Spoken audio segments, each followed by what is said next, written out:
नमस्कार, मैं हूं आपके साथ अनुष्का राय और आप देख रहे हैं आईना सच का। आप सभी देशवासियों को दीपावली पर्व की हार्दिक शुभकामनाएं। यूपी के मुख्यमंत्री योगी आदित्यनाथ मुरादाबाद में एक दिवसीय दौरे पर हैं। मुख्यमंत्री ने डॉक्टर भीमराव अंबेडकर पुलिस अकादमी में 86वें दीक्षांत परेड समारोह में शामिल होकर पासिंग आउट परेड की सलामी ली। साथ ही 72 पुलिस उपाधीक्षक हुए पास आउट। सभी पुलिस उपाधीक्षक ने सत्यनिष्ठा ईमानदारी से लोगों की सेवा करने की शपथ ली। मुख्य अतिथि योगी आदित्यनाथ द्वारा सर्वोत्तम कैडेटों को पुरस्कार देकर सम्मानित किया गया। अपने संबोधन के दौरान मुख्यमंत्री ने पासिंग आउट परेड शपथ ग्रहण के मौके पर सभी को बधाई दी। हमने पुलिस प्रशिक्षणों को बेहतर बनाया। वर्तमान समय में तकनीकी के माध्यम से अपराधों को रोका जा सकता है।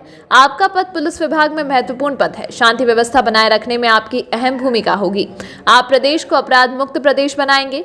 यहाँ कानून व्यवस्था एक बड़ी चुनौती है। प्रयागराज कुंभ हो या जुलूस, त्योहार, मेले, कोरोना के दौरान भी पुलिस की अच्छी भूमिका रहती है।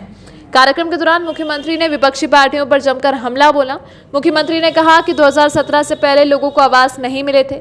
2014 में केंद्र में मोदी जी की सरकार आने के बाद केंद्र सरकार ने राज्य सरकार से गरीबों को आवास देने की बात कही, लेकिन उस सरकार को परिवार का विकास करना था। अखिलेश यादव के बयान पर योगी आदित्यनाथ बोले कि ये तालिबानी मानसिकता के लोग हैं। वल्लभ भाई पटेल की जिन्ना से तुलना करने वालों की तालिबानी मानसिकता है। सपा राष्ट्रीय अध्यक्ष अखिलेश यादव को देश की जनता से माफी मांगनी चाहिए, क्योंकि वल्लभ भाई पटेल अखंड भारत के शिल्पकार थे। आजाद भारत को अखंड भारत रखने का श्रेय सरदार पटेल को जाता है। उनको तो समाज को बांटने से ही फुर्सत नहीं था और उनकी विभाजन की प्रवृत्ति अभी भी नहीं गई है। कल मैं समाजवादी पार्टी के राष्ट्रीय अध्यक्ष का वक्तव्य सुन रहा था।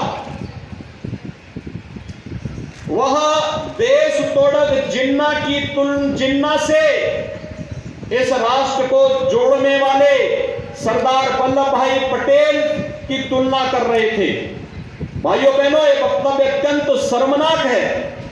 सरदार वल्लभ भाई पटेल भारत की एकता और अखंडता के आधार हैं, उसके शिल्पी हैं और वर्तमान में प्रधानमंत्री मोदी जी के नेतृत्व में एक भारत श्रेष्ठ भारत की परिकल्पना को साकार करने का कार्य किया जा रहा है।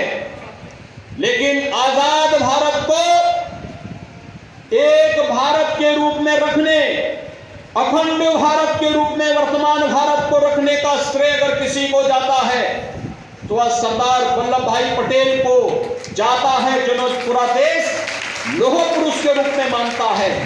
लेकिन कल उनका वह विभाजनकारी मानसिकता एक बार फिर से सामने आ गई, जब उन्होंने सरदार पटेल को जिन्ना के समकक्ष रख करके देश तोड़क जिन्ना को महिमा मंडित करने का प्रयास किया है। मुझे लगता है भारत की जनता विभाजनकारी मानसिकता को कभी स्वीकार नहीं करेगी और उत्तर प्रदेश की जनता तो हरगिज स्वीकार नहीं करेगी।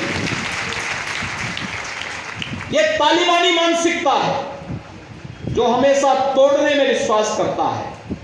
पहले सामाजिक ताने बाने को जाति के नाम पर और तमाम अन्य वादों के आधार पर तोड़ने की प्रवृत्ति, और जब अपने मंसूबों पर वे सफल नहीं हो रहे हैं तो अब महापुरुषों पर ही लांछन लगा करके पूरे के पूरे समाज को अपमानित करने का प्रयास हो रहा है। इस दुष्प्रवृत्ति को कतई स्वीकार नहीं किया जा सकता है और पूरे समाज को और पूरे प्रदेश को इसकी निंदा करनी चाहिए। समाजवादी पार्टी के राष्ट्रीय अध्यक्ष को अपने इस कृत्य के लिए प्रदेश की जनता से माफी मांगनी चाहिए, देश की जनता से माफी मांगनी चाहिए कि भारत की अखंडता के शिल्पी सरदार वल्लभ भाई पटेल का यह अपमान देश कभी स्वीकार नहीं कर सकता।